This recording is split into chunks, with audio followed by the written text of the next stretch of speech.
তো hello guys, আজকে আমরা যাচ্ছি মাছ ধরতে। আমার সাথে একটা ছেলে আছে, তার হাতে একটা কোচও আছে, দেখা তার হাতে একটা কোচও আছে। আমরা এখন যাচ্ছি খালি মাছ ধরতে। এখন আমাদের আরেকটা ছেলে আছে, সে এক্ষুনি আসবে। তো এই দেখুন গাইজ, সেই ছেলেটা চলে এসেছে। দোস্ত টোস্ট নিয়ে এসেছে, আমাকে ওটা টোস্ট দিয়েছে, তোর সাথে সাথে চলে এসেছে। এই বড় বড় টোস্ট দিয়েছে, এই দেখুন। বালতি নিতে গিয়েছিল, চলে এসেছে এখন।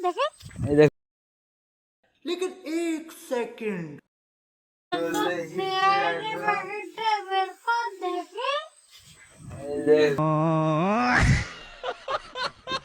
দেখুন গাইজ, আমরা এখন যাচ্ছি।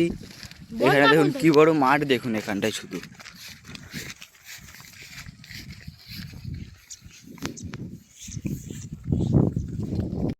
তো গাইস, এই ভিডিওটা বেশি বড় হয়ে যাচ্ছিল, ওই জন্য এই ভিডিওটা আমি এই পর্যন্তই করলাম। তোমরা যদি এর 2 নম্বর পার্ট দেখতে চাও তাহলে বেশি করে লাইক করো, আর এই ভিডিওটা বেশি করে শেয়ার করো।